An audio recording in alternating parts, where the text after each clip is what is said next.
D'antan, quand j'étais enfant, bercés d'espoir tous les soirs, nous chantions et prions. Rassemblés devant un tableau représentant Marie, nous connectant à la Russie.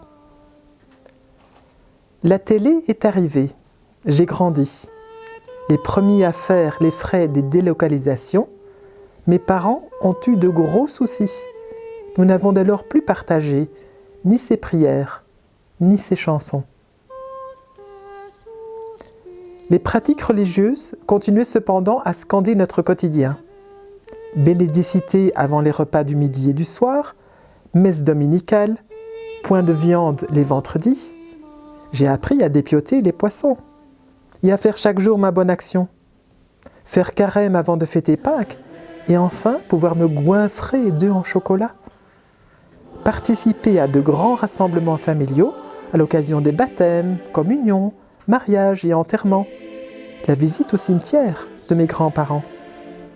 Avec même un bénédicité particulier pour les grandes occasions, que nous chantions fiers devant l'assemblée rassemblée.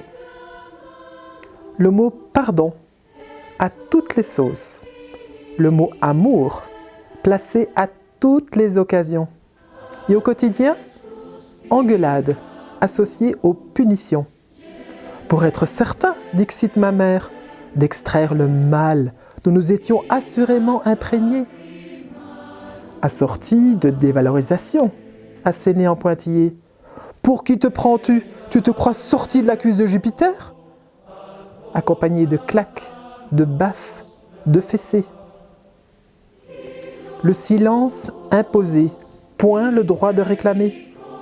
La violence banalisée, justifiée, les humiliations pour notre bien.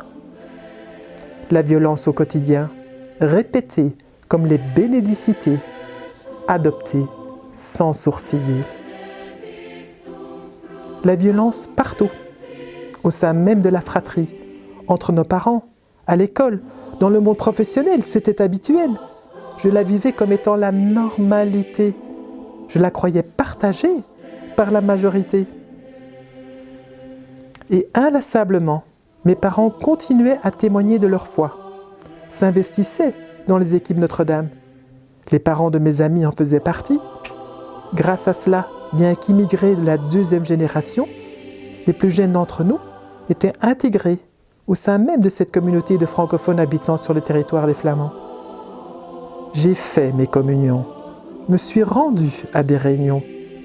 Chaque vendredi soir, nous partagions la table et la parole, les évangiles.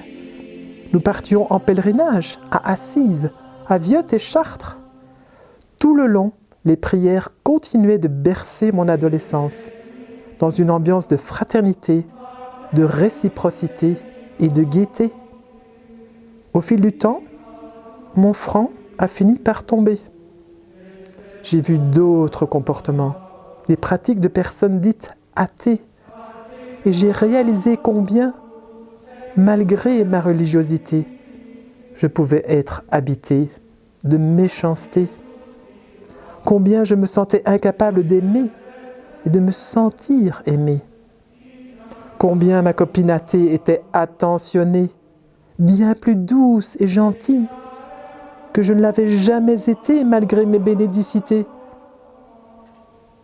La violence au quotidien, répétée comme les bénédicités, adoptée sans sourciller. Grande crise, grand rejet, tant de la religion que de mes parents. Grande désillusion, grande déception. Point de symptômes ni de passage à l'acte, rien qu'un grand vide, le néant sans futur.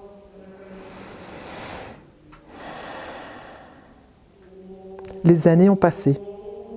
Mon premier compagnon m'a rassuré. J'ai fréquenté des groupes religieux d'un autre temps, un temps. J'ai lu des ouvrages me nourrissant, m'instruisant. J'ai investi dans une thérapie avec un New-Yorkais d'origine juive, bienveillant. Je suis devenue maman. J'ai appris à reconnaître la culpabilité et ses revenants.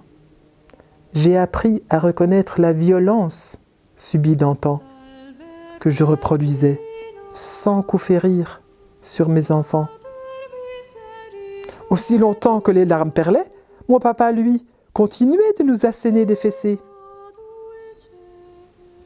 Je suis enfin parvenu à pleurer, hurler, frapper, sans plus redouter ni mon père ni ma mère, sans plus craindre m'opposer, sans plus trembler pour ma vie, sans anxiété ni culpabilité.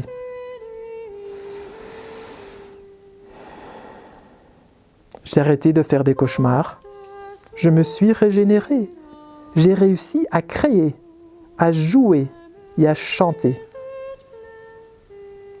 Malgré ça, je n'ai cessé de tomber et me blesser.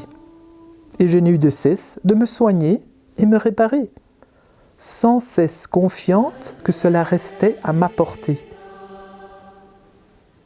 Et peu à peu, j'ai perçu la portée de la prière. Ce mot galvaudé, cette pratique quotidienne que je me suis réappropriée. J'ai perçu combien j'étais la première à en bénéficier. J'ai réalisé que je pouvais me laisser aimer. J'ai intégré qu'aimer n'était pas contrôler, mais s'en remettre à plus grand que moi, bienveillant. J'ai vu mon papa de 92 ans continuer à témoigner, rayonner, prier, et sans sourciller, garder son fichu caractère. J'ai appris à accepter me tromper, sans plus m'énerver ni m'en vouloir. J'ai constaté combien ma vie est parsemée d'étoiles, éparpillées dans la nuit noire. J'ai eu envie de témoigner, de chanter, de partager. Prier à ma façon, sans contrefaçon. Procéder de la façon qui me convient pour le moment. Me prolonger, me faire un reiki. Prier, me sentir relié, porté, en paix.